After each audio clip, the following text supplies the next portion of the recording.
E aí, meus amigos, aqui é o Júnior Correia, esse daqui é mais um Papo Reto.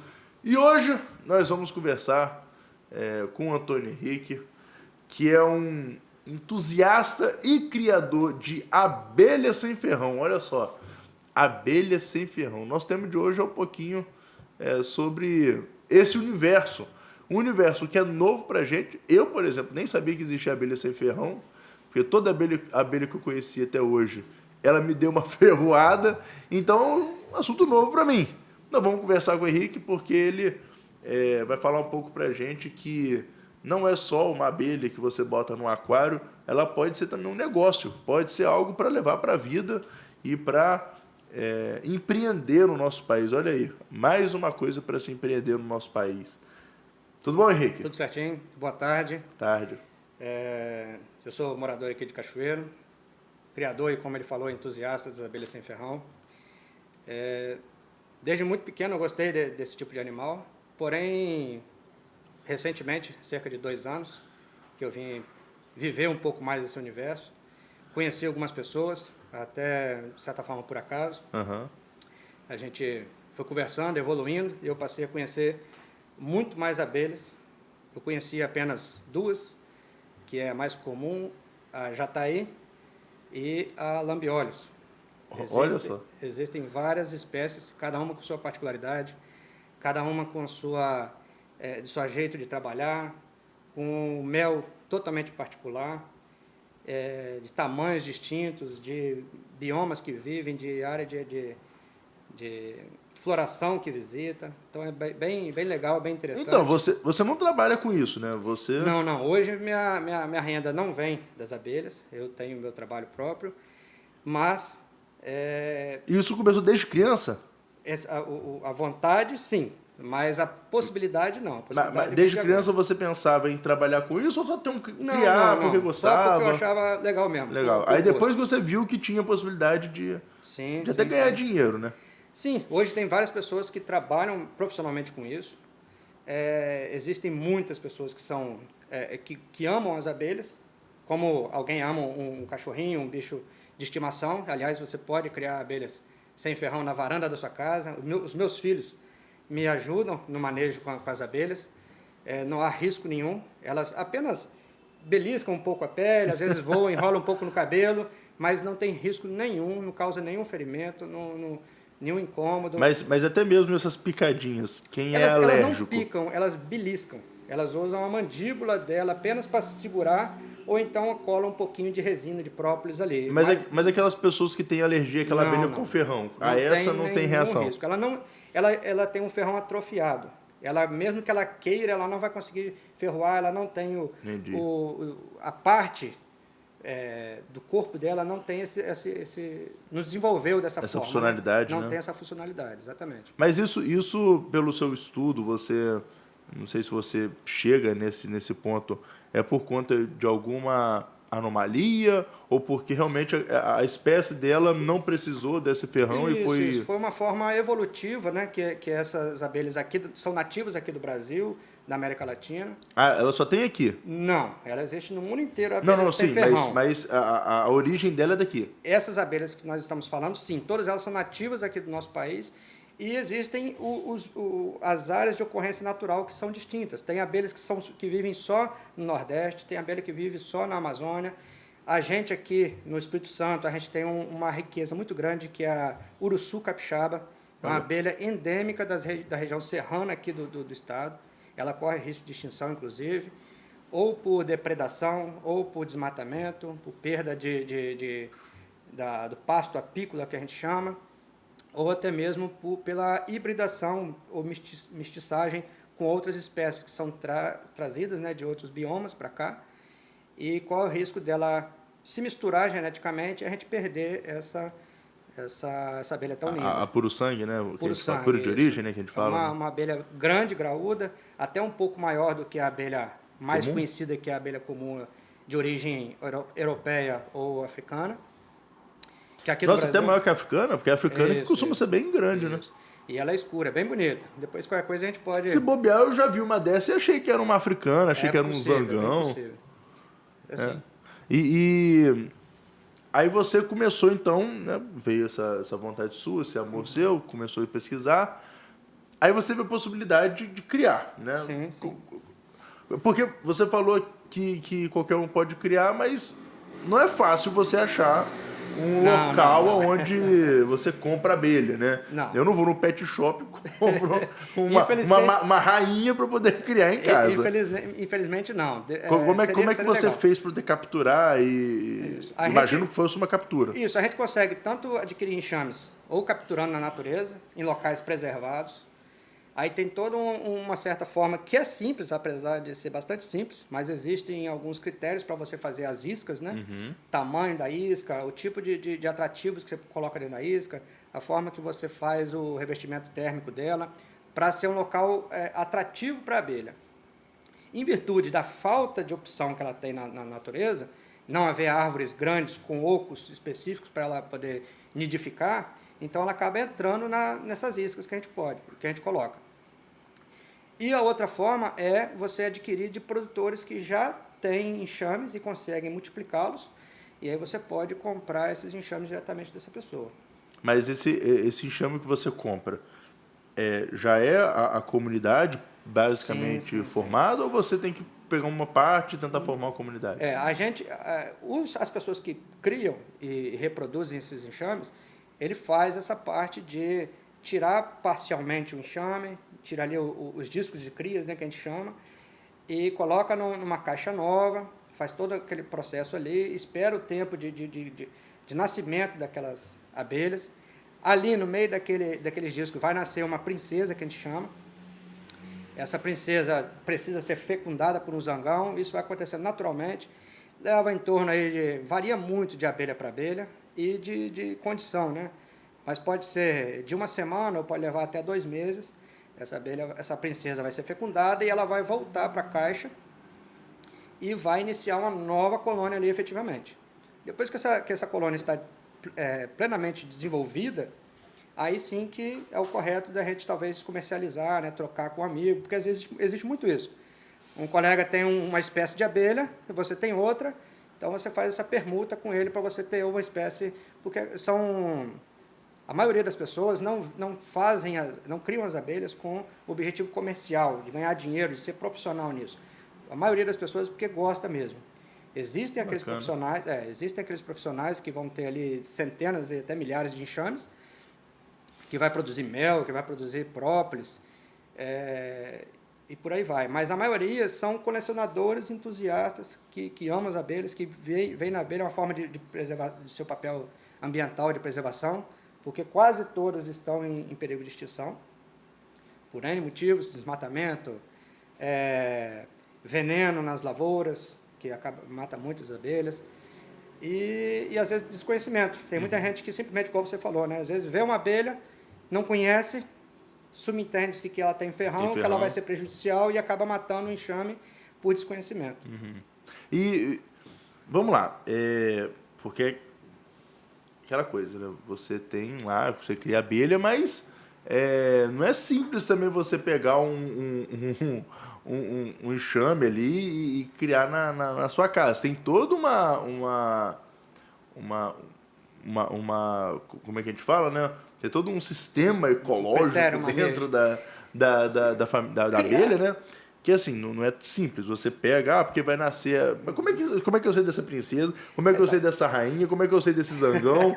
Porque eu não conheço, eu sou inexperiente, eu não conheço. Quem está começando, normalmente não vai precisar conhecer tudo isso, porque ele vai pegar um enxame já trabalhando, produzindo normal. Com o tempo a gente vai adquirindo o amor ali, vai pesquisando Porque você mesmo falou de captura, né? Pode fazer uma... Tá, mas e se só for operária para lá, como é que faz? Eu dei azar? Pode acontecer sim, mas pode acontecer da princesa não gostar daquele local. Mesmo que vai as operárias, preparam tudo, preparam ali a casa, vamos dizer. Então as operárias vão para poder preparar o local para a princesa. Sim. Entendi, então você... Aí quando a princesa chega... É porque eu achava o seguinte, que a rainha ficava lá, né, sentada na dela, só governando, comendo, sendo servida, né? E as operárias que se lasquem. Existe nas como abelhas... Vamos entender, como é que funciona o governo de um... É basicamente isso mesmo. É isso? É como se fosse uma sociedade.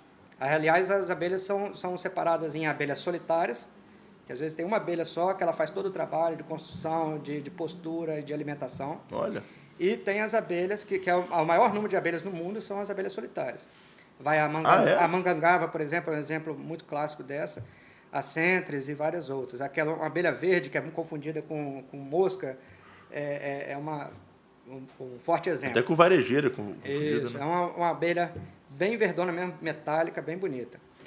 E existe também as abelhas sociais, que tem esse nome justamente por isso, porque criam uma sociedade literalmente dentro do enxame. Ali vai ter a abelha responsável pela limpeza, a abelha responsável por coletar alimento, a abelha responsável por nutrir as crias, a abelha responsável pela construção, a casta de elite, que a gente chama, que vai trabalhar ali diretamente com a rainha, fazendo os comandos dela, e a rainha, que apesar de ter esse nome, ela também trabalha. Todas as abelhas trabalham muito. A rainha é responsável pela organização completa do enxame e ela é mãe de todas as abelhas que estão ali dentro. Que bacana. É bem legal. A gente vai estudando, Inclusive vai lendo, dos zangões. E vivendo, isso, inclusive dos zangões. Os zangões é uma coisa bem legal. Elas são abelhas que não têm pai. Os zangões são abelhas filhos, né, exclusivamente da rainha. Ué, mas e como é que a rainha faz para poder ter os... Pois é, o ser humano, por exemplo, precisa do homem e da mulher para poder ter precisa filho. dos dois gametas. Dos dois gametas ali para formar um indivíduo. Já na abelha, não. O óvulo, que é fecundado, porque a rainha, depois da cópula, ela guarda todo o sêmen dos zangões numa espermateca e ela seleciona, quando ela vai botar o ovo, se ela vai fecundar ou não aquele ovo. Olha só. A galinha, por exemplo, não, né? Ela é fecundada pelo galo, todo o ovo ela precisa ser fecundada novamente. Já a abelha não, ela copula uma vez só e aí ela guarda todo aquele esperma ali e vai distribuindo de acordo com os De acordo com o que ela precisa. Se ela precisa de zangão, se está numa época propícia, ela precisa de zangão, ela não fecunda aquele ovo, Olha só. vira um macho. Vira um macho, Ele vai ter só o DNA da rainha. Que bacana. Bem legal. As operárias também podem assumir esse papel de fazer um zangão. Elas, apesar de não ter o abdômen grande, desenvolvido, igual a rainha, elas têm o ovário dela desenvolvido. Ela pode também fazer a postura de zangão. Bacana, né, a conversa? Eu, por exemplo, não sabia que existia essa organização toda. Por isso, não deixe de curtir, compartilhar com seus amigos, não deixe de se inscrever no canal, me ajude aí. E mande para as pessoas conhecerem um pouco, que agora a gente vai falar um pouquinho sobre essa parte mais chata do assunto, né, mais burocrática, né? Sim, sim. Explica para mim então, né, você que falou que está entrando agora vamos dizer assim, nesse novo mercado, nesse ramo. Quais são as dificuldades que você encontra para poder você realmente adentrar? Porque eu imagino que você tem 2 anos que está entrando, né? Mas existem outras pessoas que já estão também tentando entrar nesse ramo. Quais são as dificuldades que vocês encontram? Porque eu, por exemplo, não sabia que existia abelha sem ferrão. Para mim só existia abelha com ferrão. Né? Talvez por conta disso, pode ser que tenha uma dificuldade para esse tipo de ramo entrar, né? Sim, sim. Eu acho que o principal... como você mesmo disse, estou começando agora, comparado com outras pessoas que têm 40 anos que lidam com essas abelhas. Mas a parte comercial, eu vejo também não é tão antiga assim. Pelos relatos que a gente vê dos colegas que trabalham há mais tempo, vem mais forte comercialmente agora nos últimos 5 anos. E a principal reclamação dos nossos colegas é quanto à legislação e regramento. Porque hoje, basicamente, a lei existe para a abelha europeia Apis mellifera, que a gente chama, ou africanizada. E aí os critérios que são utilizados para ela não se cabem às nossas abelhas, porque são espécies completamente distintas. Então, o mel da abelha Apis é um mel que tem uma especificação de umidade, por exemplo, diferente da nossa. O mel da nossa abelha ela é um mel mais líquido, mais úmido. Então, ele não atende às regras que são estabelecidas hoje na lei para o mel da abelha europeia. Sendo assim, dificulta a comercialização mesmo no supermercado. Você vê que você não acha no supermercado o mel de abelha sem ferrão, o mel de jataí, que para mim é um dos melhores méis que existe. o mel de uruçu, o mel de mandaçaia. Mas isso está mais atrelado ao quê? A uma legislação estadual, federal, Olha, municipal? acredito- Ou são complementares, né? Elas podem coexistir? Eu não sou expert em legislação, mas eu acredito que uma lei que tratasse, que regrasse essa parte da abelha sem ferrão, poderia ser uma lei específica, né, paralela à lei que existe hoje para a arte melífera, ou poderia ser uma ramificação. Entendi. Chegasse em determinados pontos onde elas se distinguem, poderia fazer citações e mostrar, né, quando for abelha sem ferrão, usa esses parâmetros, quando for abelha... Porque eu estou falando isso pelo seguinte, porque... A forma que for mais fácil. O que a gente quer é trabalhar legalmente. Como que vai ser feito isso burocraticamente, aí depende dos legisladores, que é, por exemplo, o seu papel como Sim. vereador. Porque, por exemplo, eu falo aqui o setor de frigorífico, por exemplo. No frigorífico existem selos que o frigorífico recebe. Tem o selo federal, tem o selo estadual e o selo municipal. Quem tem o selo municipal só pode vender dentro daquele município. O estadual dentro do estado e o federal pode vender para onde quiser. Eu falo isso pelo seguinte, será que talvez isso não está dentro de selos estaduais e selos municipais, né, de expensão? Porque às vezes não precisa nem mexer com a federação lá em cima. Talvez a legislação federal, Eu acredito embora que não fale, ela permita. Sim, Talvez sim. precise de um regramento no estado ou no município, né, que dê condições para que vocês trabalhem. Porque também é complicado, você não tem nenhum caminho para trabalhar, aí quando você vai tentar conseguir a Você é inspeção, barrado, você é aí barrado. quando chegou, não tenho, eu não tenho na legislação o que eu posso fazer com vocês. Aí não libera nunca. Libera, exatamente. A dificuldade maior é essa daí mesmo.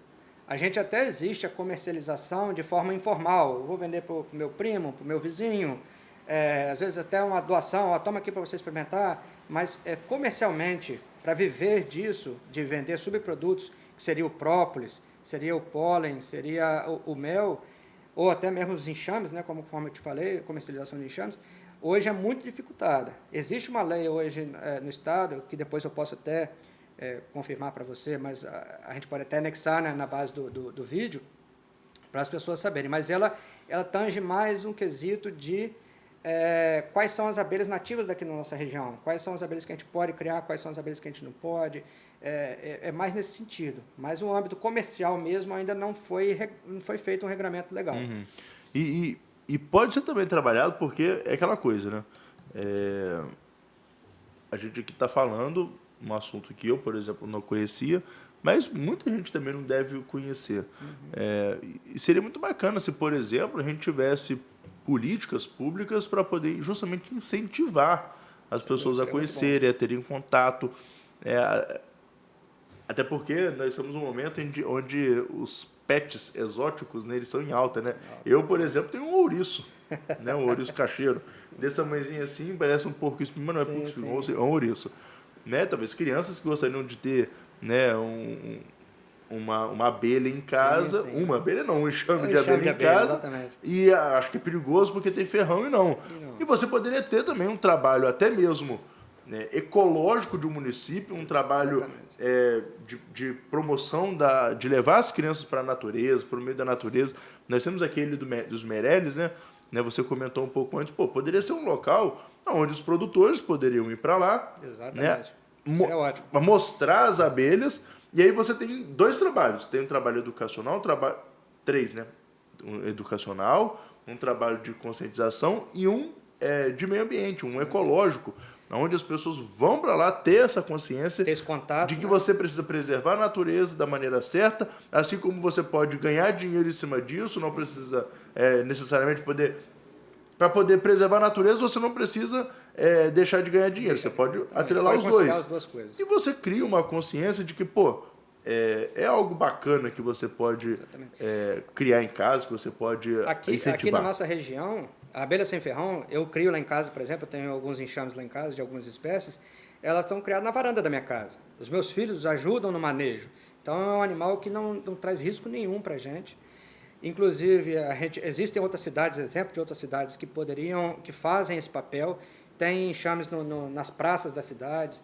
A cidade, por exemplo, ela escolhe, quando ela vai fazer o plantio de jardins, de árvores, ela escolhe árvores nativas, justamente para poder fornecer recursos para as abelhas.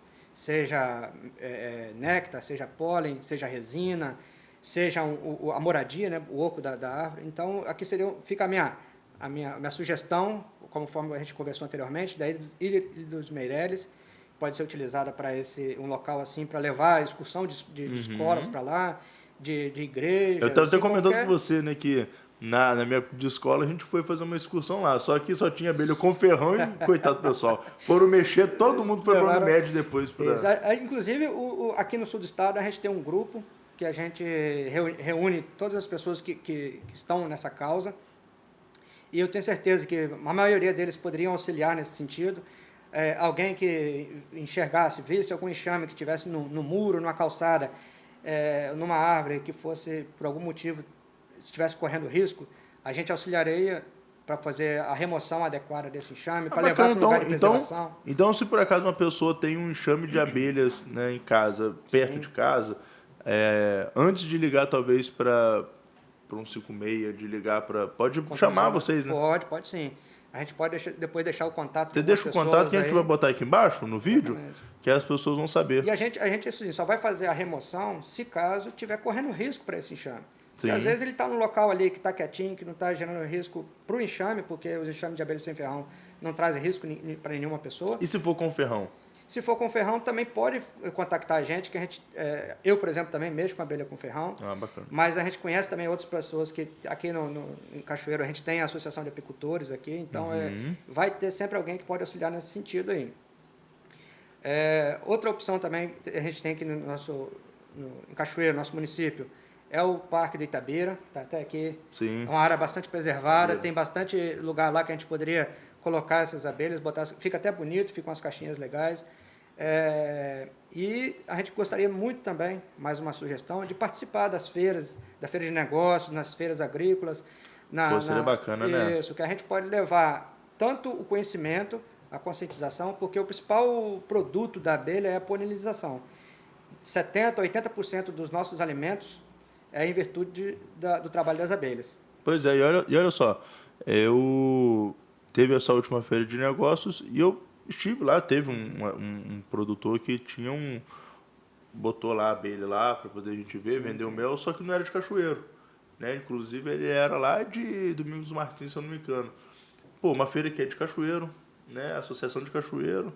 Poderia ver os produtores de Cachoeiro para poder levantar um pouco a moral, aí tem que ficar buscando em outros lugares, né? Porque hoje, infelizmente, a gente, aqui no sul do estado, pelo menos, eu não conheço ninguém que vive desse negócio. O cara tem, assim como eu, a gente tem outro emprego, outra fonte de renda, então a gente acaba priorizando isso daí e não faz o contato profissional, por exemplo, com a prefeitura, para poder se cadastrar, para poder participar de um evento desse. E eu acho que o próximo caminho que a gente quer fazer aqui seria poder participar, trazer, botar produtores ali dentro. E esse produtor em específico, ele é um grande produtor lá na região dele, ele é um dos maiores do estado. Pô, porque a gente também não pega e incentiva o nosso povo de Cachoeiro a ser também um dos grandes, né? Sem dúvida. Né? Para ser o maior. Mas se forem bons produtores que consigam vender e subsidiar através do seu trabalho. E às vezes, em função de uma associação, às vezes não vai ter uma pessoa só que vai conseguir fornecer uma quantidade de produtos que atenda a nossa demanda. Mas às vezes, uma hora um fornece, outra hora outro. Inclusive até pelo programa PAI, né, que existe aqui no nosso município, pode fornecer MEs para as escolas, para a alimentação das crianças. É um alimento que traz muitos benefícios. É o único que não estraga? É o único alimento biológico que não estraga, todos os outros estragam. Existem alguns alimentos industrializados aí também que não estragam. Que não estragam, mas matam. Isso aí, é complicado. Mas, além do mel, tem também o própolis, que ajuda na imunidade. Nós estamos aí no meio de uma pandemia. Ajuda muito, já foi comprovado, existem estudos já que mostram a eficiência da própolis e do mel contra doenças virais, como a gripe, como a Covid, como tantas outras aí. É muito bom, são produtos de excelência. E o legal, inclusive, é que a gente pode fazer uma degustação.